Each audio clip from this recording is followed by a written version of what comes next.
പല ചർച്ചകളിൽ രാഹുൽ എടുക്കുന്ന നിലപാടുകളുണ്ട്. ആ നിലപാടുകൾക്ക് അനുസൃതമായിട്ടുള്ള 3 സംഭവങ്ങൾ ഇന്നൊരു ദിവസം സംഭവിച്ചിരിക്കുന്നു. 498 ദുരുപയോഗം ചെയ്യപ്പെട്ടു എന്ന് സുപ്രീം കോടതി തന്നെ പറയുന്ന ഒരു സാഹചര്യം.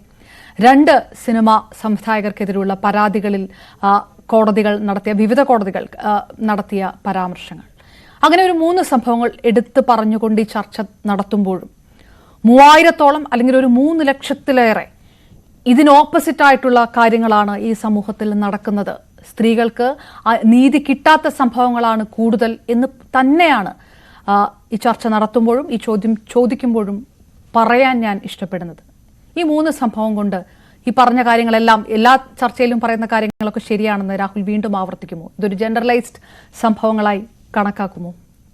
അപർണാജി, 3 കാര്യങ്ങൾ. ആദ്യം തന്നെ ഇത് ഓരോ പുരുഷന്റെയും ഓരോ മനുഷ്യന്റെയും വലിയ വിജയമാണ് ഇന്ന് സംഭവിച്ചിരിക്കുന്നത്. ബഹുമാനപ്പെട്ട സുപ്രീം കോടതി ആ ദാരുണമായ ആത്മഹത്യയിൽ ഇടപെടുകയും കർണാടക ഹൈക്കോടതി ശ്രീ രഞ്ജിത്തിനെതിരെയുള്ള കേസ് കള്ളക്കേസിന്റെ ക്ലാസിക് ഉദാഹരണമെന്ന് പറയുകയും ബാലേന്ദ്രമേനോൻ സാറിനെ പോലെ 70 വയസ്സുള്ള ഒരാളെ അനാവശ്യ വിവാദങ്ങളിലേക്ക് വലിച്ചഴിച്ചത് ഹൈക്കോടതിയുടെ ശക്തമായ ആ മറുപടിയും പുരുഷന്മാർക്കും അഭിമാനമുണ്ട് എന്ന് പറയുകയും ചെയ്തത് ആശ്വാസകരമാണ്.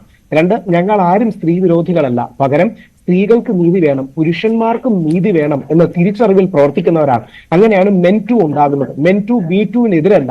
മീ ടുവിനെ ആൾക്കാർ ദുരുപയോഗം ചെയ്യുമ്പോൾ, തീവ്ര ഫെമിനിസ്റ്റുകൾ ദുരുപയോഗം ചെയ്യുമ്പോൾ അതിന് പ്രതിവിധിയും പരിചയം വേണമെന്ന് വിശ്വസിക്കുന്നവരാണ് ഓൾ കേരള മെൻസ് അസോസിയേഷനും രാഹുൽ ഈശ്വരും രാജ്യവ്യാപകമായ മെൻ ടു മൂവ്മെന്റും മെൻസ് കമ്മീഷനും തുടങ്ങിയ ഒരുപാട് പേർ. ഞങ്ങൾ എല്ലാം പറയുന്നത് ഒരു സെൻസ് ഓഫ് ബാലൻസ് വേണമെന്നാണ്. ഒരു സംശയവുമില്ല, ഇന്നും അംഗീകരിക്കാൻ സ്ത്രീകൾ തന്നെയാണ് കൂടുതൽ ബുദ്ധിമുട്ടുന്നത്. സ്ത്രീകൾക്ക് അനുകൂലം തന്നെ ആകണം നിയമങ്ങൾ. പക്ഷേ സ്ത്രീകൾക്ക് അനുകൂലം എന്ന് പറഞ്ഞാൽ പുരുഷ വിരോധമാകരുത്, അവളോടൊപ്പം എന്ന് പറഞ്ഞാൽ അവനെതിരെ ആകരുത്. അത്ര മാത്രമേ നമ്മൾ ആവശ്യപ്പെടുന്നുള്ളൂ. ഞാൻ ഡൽഹി ഇപ്പൊ എയർപോർട്ടിലാണ്, ഒരുപക്ഷെ ഇടയ്ക്ക് കട്ടായേക്കാം. 1-2 പെട്ടെന്നുള്ള കാര്യങ്ങൾ. ഇപ്പൊ ശ്രീ രഞ്ജിത്തിന്റെ കാര്യം നോക്കൂ. രഞ്ജിത്ത് ഇടതുപക്ഷക്കാരനാണ്, ഞാൻ വലതുപക്ഷക്കാരനാണ്. പക്ഷെ ശ്രീ രഞ്ജിത്തിനെ എത്രമാത്രം വേട്ടയാടി, എന്തൊക്കെ പറഞ്ഞു. മഹാനടിയായ രേവതിയെ പോലും ഇതിലേക്ക് വലിച്ചഴിച്ചുകൊണ്ട് വന്നില്ലേ? രേവതിക്ക് ഈ വ്യക്തിയുടെ നഗ്ന ചിത്രങ്ങൾ അയച്ചു എന്ന് പറഞ്ഞടക്കം കള്ളങ്ങൾ പറഞ്ഞില്ലേ? അവസാനം എല്ലാം പൊളിഞ്ഞു വീണില്ലേ? 2016 തുടങ്ങിയ ഒരു ഹോട്ടലിൽ 2012 എന്തായാലും പീഡനം നടക്കില്ലല്ലോ, അത് അസംഭവ്യമല്ലേ? ഇതേപോലെ തന്നെ നിവിൻ പോളിയുടെ കാര്യം നമുക്ക് മനസ്സിലായില്ലേ? സിദ്ദിഖിനെതിരെ 3 തവണ മൊഴി മാറ്റിയില്ലേ? അപ്പോ സ്ത്രീകൾ മനസ്സിലാക്കേണ്ടത്, സ്ത്രീകളോട് നമ്മുടെ സമൂഹത്തിലുള്ള ബഹുമാനം ചൂഷണം ചെയ്താണ് ഈ തീവ്ര ഫെമിനിസ്റ്റുകൾ അല്ലെങ്കിൽ തീവ്ര നിലപാടുകാർ അവരുടെ ഈ നെറേറ്റീവ് മുമ്പോട്ട് കൊണ്ടുപോകുന്നത്. അത് മാത്രമാണ് വേണ്ടെന്ന് പറയുന്നത്. ഇന്നും സ്ത്രീപക്ഷം തന്നെയാകണം നിയമങ്ങൾ, പക്ഷെ പുരുഷ വിരോധവും പുരുഷ വിദ്വേഷവും ആകരുത്. ഒരു വരി സുപ്രീം കോടതിയുടെ കടമെടുത്ത് പറഞ്ഞാൽ, ഇന്നല്ല മുമ്പ് സുപ്രീം കോടതി പറഞ്ഞത്, ഞങ്ങൾ സ്ത്രീകൾക്ക് പരിചകൾ കൊടുത്തു, പക്ഷെ പലരും അത് വാളായിട്ടാണ് ഉപയോഗിക്കുന്നത്. We have given dum shield but they are using it S sword. പലരും വാളായിട്ടാണ് ഉപയോഗിക്കുന്നത് ഒരു തിരിച്ചറിവിലാണ്. പലപ്പോഴും ഇത് സ്ത്രീകൾ പോലുമല്ല, സ്ത്രീകളുടെ അഡ്വക്കേറ്റ്സ് അവർക്ക് പറഞ്ഞു കൊടുക്കും, ഇങ്ങനെയൊക്കെ പറഞ്ഞാൽ മതി, നിങ്ങൾക്ക് കേസ് ജയിക്കാം. ഇനി അതേപോലെ അപകടകരമായ ഒരു അജണ്ടയാണ് മാരിറ്റൽ റേപ്പ് എന്ന അജണ്ട അന്താരാഷ്ട്ര ഏജൻസികളടക്കം ഇന്ത്യയിൽ നടപ്പാക്കാൻ ശ്രമിക്കുന്നത്. കല്യാണത്തിനിടയിൽ പ്രശ്നങ്ങൾ ഉണ്ടാകാം, ഫിസിക്കൽ അബ്യൂസ് ഉണ്ടാകാം, പക്ഷെ മാരിറ്റൽ റേപ്പ് വന്നു കഴിഞ്ഞാൽ സംഭവിക്കുന്നത് 15 വർഷം മുമ്പ് 20 വർഷം മുമ്പ് ഇയാൾ എന്നെ റേപ്പ് ചെയ്തു എന്ന് ഭാര്യ ഡിവോഴ്സ് കേസ് നടക്കുമ്പോൾ പറഞ്ഞാൽ ഹസ്ബൻഡ് 7 വർഷം ജയിലിൽ കിടക്കേണ്ടി വരും. എത്രമാത്രം അപകടകരമായ അവസ്ഥയിലേക്കാണ് ഈ തീവ്ര ഫെമിനാസി നിലപാടുകൾ കൊണ്ടുപോകുന്നത്. അതുകൊണ്ടാണ് നല്ല ഫെമിനിസ്റ്റുകളെ ബഹുമാനമാണ്, WCC ബഹുമാനമാണ്, പാർവതി എന്റെ സുഹൃത്താണ് ബഹുമാനമാണ്, അല്ലെങ്കിൽ എല്ലാ സ്ത്രീപക്ഷവാദികളെയും ബഹുമാനമാണ്, മൃദുല മാഡത്തെയും ബഹുമാനമാണ്, നമ്മുടെ ധന്യാരി അമ്മൻജിയും ബഹുമാനമാണ്. പക്ഷേ ഞങ്ങൾ പുരുഷന്മാരെ കയ്യും കാലും കെട്ടിയിട്ടിട്ട് നീന്താൻ പറയരുത്.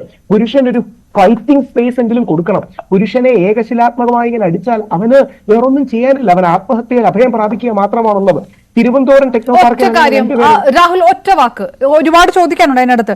ചെറിയ കൊച്ചു പെൺകുട്ടികളെ പ്രായമെത്താതെ കല്യാണം കഴിപ്പിക്കുകയും അവർക്കെതിരെ അതായത് പ്രായം കൂടിയ പുരുഷന്മാർക്ക് കല്യാണം കഴിപ്പിച്ചു കൊടുക്കുകയും അവർക്കെതിരെ ലൈംഗികാതിക്രമങ്ങൾ ഉണ്ടാവുകയും ചെയ്യുന്ന സംഭവമൊക്കെ ഉണ്ട്. ഇത്തരം ഈ മാരിറ്റൽ റേപ്പ് പോലെ അല്ലാതെ മറ്റ് ഏത് വഴിയിൽ അവർക്ക് നീതി വാങ്ങിച്ചു കൊടുക്കാൻ കഴിയുമെന്നാണ്? വളരെ കോംപ്ലക്സ് ആയ ഒരു വിഷയമാണ്. അതായത് മുസ്ലിം സമൂഹത്തിലാണ് പലപ്പോഴും കൂടുതൽ നടക്കുന്നത്. അച്ഛന്റെയും അല്ലെങ്കിൽ ഉമ്മയുടെയും ബാപ്പയുടെയും കൺസെന്റോടുകൂടി നടക്കുന്ന മാരേജിന് 2 വർഷം കഴിഞ്ഞ് പുരുഷനെ ജയിലിലിട്ടിട്ട് എന്ത് ചെയ്യാനാണ്? മുസ്ലിം കമ്മ്യൂണിറ്റിയുടെ ലോ പ്രകാരം ഫിസിക്കൽ ഏജ് ആണ് അവരുടെ മെച്യൂരിറ്റി ഏജ്. 18 ആകണമെന്നില്ല. അപ്പം 16 വയസ്സുള്ള ഒരു കുട്ടിയെ മാത്രമല്ല ഉത്തരേന്ത്യൻ ഗോത്രവർഗ്ഗങ്ങളിൽ ഇത് നടക്കുന്നില്ല, വർഗ്ഗങ്ങൾക്കിടയിലുണ്ട്. അവർക്ക് ഏർലി മാരേജ് ആണ്. അതിനെ നമുക്ക് എഡ്യൂക്കേറ്റ് ചെയ്യാം, അവയർനെസ് കൊണ്ടുവരാം. മാരേജ് ഏജ് ഒരു 18 to 22 ആയിട്ട് ബോധവൽക്കരണത്തിലൂടെ ഉയർത്താം. സംഭവിക്കുന്ന എന്താ അറിയാമോ? ഇപ്പൊ ഇല വന്ന് മുള്ളി വീണാലും മുള്ളു വന്ന് ഇല വീണാലും പുരുഷൻ ജയിലിൽ പോകണമെന്നായി. അതാണ് ആധുനിക കാലത്തെ അവസ്ഥ. ഇല വന്ന് മുള്ളി വീണാലും മുള്ളു വന്ന് ഇല വീണാലും പുരുഷൻ ജയിലിൽ പോകണമെന്ന അവസ്ഥയായി. ഒരു വരി കൂടി പറയാൻ അവസരം തരണം. യഥാർത്ഥത്തിൽ നമ്മുടെ അച്ഛൻ, നമ്മുടെ സഹോദരൻ, നമ്മുടെ അനിയൻ, നമ്മുടെ സുഹൃത്ത് ജയിലിൽ നിന്ന് ഒരു വ്യാജ പരാതി അകലത്തിൽ മാത്രമാണ്. ഇത് കേട്ടോണ്ടിരിക്കുന്ന സ്ത്രീകളാണ് ഞങ്ങളെ പിന്തുണയ്ക്കേണ്ടത്, ഞങ്ങളെ സപ്പോർട്ട് ചെയ്യേണ്ടത്. നിങ്ങളുടെ അച്ഛൻ, നിങ്ങളുടെ ഭർത്താവ്, നിങ്ങളുടെ സഹോദരൻ, നിങ്ങളുടെ മകൻ ജയിലിൽ നിന്ന് ഒരു വ്യാജ പരാതി അകലത്തിൽ മാത്രമാണ്. ഇപ്പൊ ശ്രീ സിദ്ദിഖ് അടക്കമുള്ളവർക്ക് പോരാടാൻ കാശുണ്ട്. ഇപ്പൊ എനിക്കെതിരാണ് ഇങ്ങനെ വന്നെങ്കിൽ എന്റെ വീട്ടുകാർ ഞാനും വിചാരിക്കുമായിരുന്നു 10-30 ലക്ഷം ഒന്നും കളയാനില്ല, ഒരു 90 ദിവസം ജയിലിൽ കിടന്നിട്ട് ജാമ്യം കിട്ടിയാൽ മതിയും. കാര്യം എവിടെ നിന്നാണ് ആൾക്കാർക്ക് പോരാടാൻ ഇത്രയും കാശ്? ഈ അഡ്വക്കേറ്റ്സിന് തിന്നാൻ കൊണ്ട് കൊടുക്കുന്നതിന് എന്താ അർത്ഥം? ശ്രീ രഞ്ജിത്തിന് പോരാടാൻ കഴിയും, ശ്രീ സിദ്ദിഖിന് പോരാടാൻ കഴിയും, നിവിൻ പോളിക്ക് സ്റ്റേച്ചർ ഉള്ളതുകൊണ്ട് പോരാടാൻ കഴിയും. സാധാരണക്കാരൻ വീണ് പോവും. അവന് ഒരു പരാതി വന്ന പെൺകുട്ടി ആരാന്ന് പോലും വെളിയറിയില്ല. ഇവന് ജീവിതകാലം മുഴുവൻ അതിന്റെ കുറ്റം, അതിന്റെ പാപഭാരമാണ്. രക്ഷപ്പെട്ടാലും അവസാനം പറയും നിയമം വെറുതെ വിട്ടതാണ്, ഇവൻ ഒരു റേപ്പിസ്റ്റ് ആണ്. അപ്പൊ പുരുഷന് അപകടകരമായ അവസ്ഥയിലേക്കാണ് പോകുന്നത്. അതുകൊണ്ട് ഒറ്റ റിക്വസ്റ്റ് പറഞ്ഞു നിർത്താം. വേണ്ടതെന്താ? അതിജീവിതയുടെ പേര് പുറത്തു പറയരുത്, അതേപോലെ പുരുഷന്റെ പേരും പുറത്തു പറയരുത്. ഇത് രാഹുൽ ഈശ്വറിനെ പോലുള്ളവർ വർഷങ്ങളായി വാദിച്ചതാണ്. ഇന്ന് ഹൈക്കോടതി വിധിയിൽ അത് എഴുതി വെച്ചിട്ടുണ്ട്. അതായത് അതിജീവിതയ്ക്ക് സ്വകാര്യത ഉള്ളതുപോലെ ആരോപിതനും സ്വകാര്യതയുണ്ട്. കോടതി കുറ്റക്കാരനാണെന്ന് കണ്ടു കഴിഞ്ഞാൽ മാത്രമേ കുറ്റാരോപിതന്റെ പേരും പുറത്തു പറയാവൂ എന്ന് ബഹുമാനപ്പെട്ട ഹൈക്കോടതി, കേരള ഹൈക്കോടതി ഇന്ത്യയുടെ നീതിന്യായ ചരിത്രത്തിൽ ആദ്യമായിട്ടൊരു വിധിന്യായത്തിൽ എഴുതി വെച്ചു. ചുമ്മാ വാക്കായി പറയുകയല്ല, എഴുതി വെച്ചിട്ടുണ്ട്. അതുകൊണ്ട് അത് നമ്മളെല്ലാം പിന്തുടരണം. കുറ്റാരോപിതൻ വെറും കുറ്റാരോപിതനാണ്, കുറ്റക്കാരനല്ല. അവനും പ്രൈവസി ഉണ്ട്. അവന്റെ വീട്ടിൽ സ്കൂളിൽ പോകുന്ന മക്കളുണ്ട്, അവർക്ക് സ്കൂളിൽ പോകാൻ പറ്റില്ല. അവൻ അമ്മയുണ്ട്, സഹോദരിയുണ്ട്, ഭാര്യയുണ്ട്.